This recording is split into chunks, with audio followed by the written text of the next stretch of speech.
Hi, I'm Marna, and this is the Dolls Rescue Channel. And each month, Tammy Powley with, let me get this right, Peace, Craft, Love Dolls with Tammy Powley. I always mix up the words. I'm sure every time she hears me say it, she's like, oh, Marna. Anyway, each month she gives us a challenge and a word. It's a collaboration where she challenges us to make a doll video. And this month the word is flower. So this is how my mind works. Mayflower. What's the old joke? April showers bring May flowers. What do May flowers bring? Pilgrims. So I thought, well, I can make her into a hippie pilgrim. So this is my little doll, and I made her outfit from my own patterns. I'm especially proud of her little bonnet. I looked online to find patterns and I couldn't, so I just looked at the bonnet and I came up with a way to do this with a dessert plate, and this is how I did it. Okay, so for my Mayflower Pilgrim dress, I'm going to use the pattern that I made for, well, actually, I think I made, not even sure, but I used this for Merida's outfit, and it could be a witch's outfit. And I'm going to cut it a little large because this was made for stretch fabrics so that it gives them a really cute body fitting outfit. But because this is non-stretch fabric, I'm going to cut this large, and because this is a pilgrim we're doing it for, we all know they did not wear form-fitting outfits. This is my mannequin, and the way I made my mannequin Blythe doll, the way I made this pattern was I actually laid her down and found center, top and bottom, drew around her body, and then scooped the neck.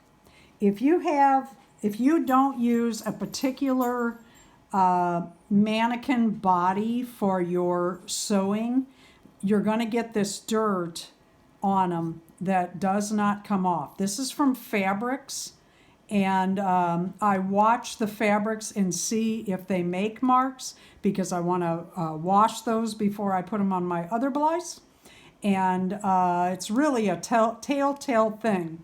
But I have tried even Mr. Eraser, not really going after it, but tried it, and it did not come off. Keep that in mind. I want to make a bonnet like pilgrims. Think pilgrims wore, or Little House on the Prairie, or women on the wagon train. And so I don't have a pattern. I couldn't find a pattern, so I looked at the bonnets and tried to figure out how to make it. So I took my trusted plate and I cut my brim, and I'm going to cut this out of yellow for the face side and the flowered print for the top side of the brim. And then I'm going to cut, this is going to be the back side, the bonnet side of the pattern. And as you can see, I used what, 3/4, 2/3, somewhere between there for the bonnet area, and less than half for my bill of the hat.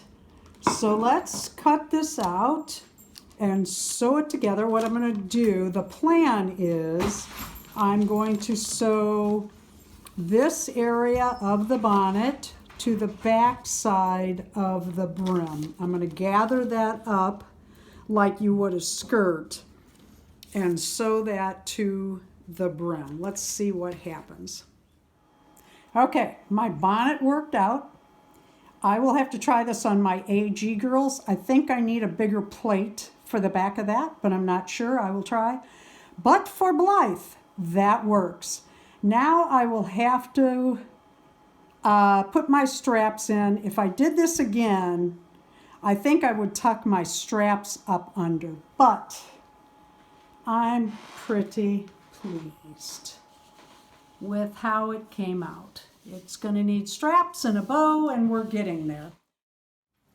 I snipped off a piece of this yellow fabric because I want to make an apron for the front. And I measured it from where the waist is going to be down as far as I want it. I want the bottom to show.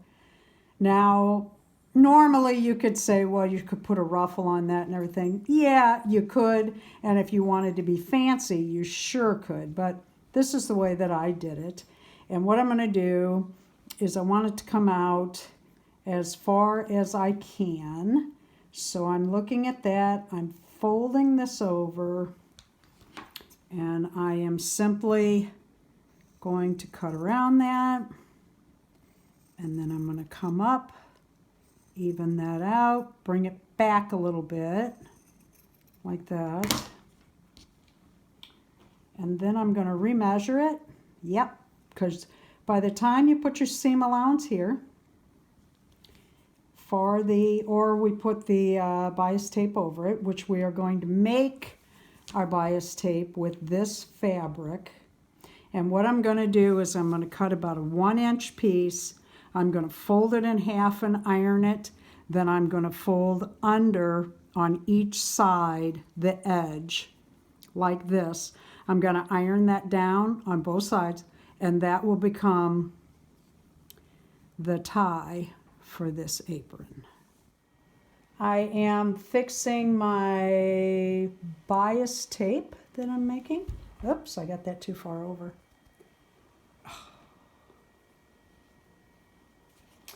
And I'm tucking in both sides, folding it back up. That selvage in kind of messed me up, but we're going with it. And then I'm going to sew this flat. Nope.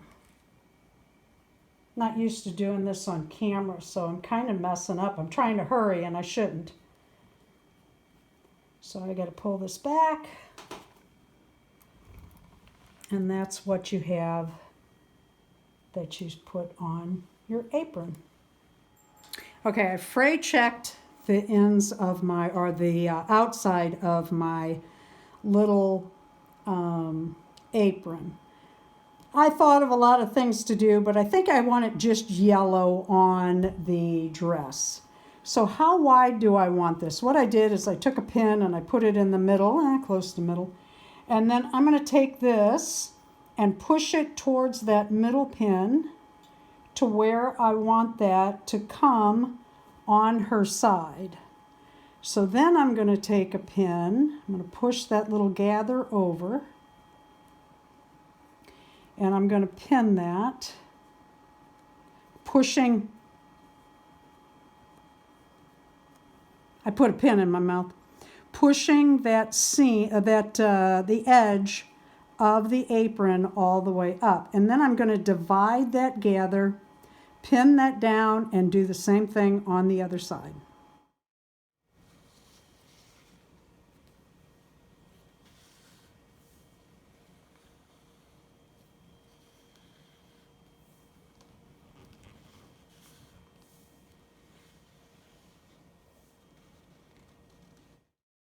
So her backstory is she is the great ×8 grandmother to all of the hippies.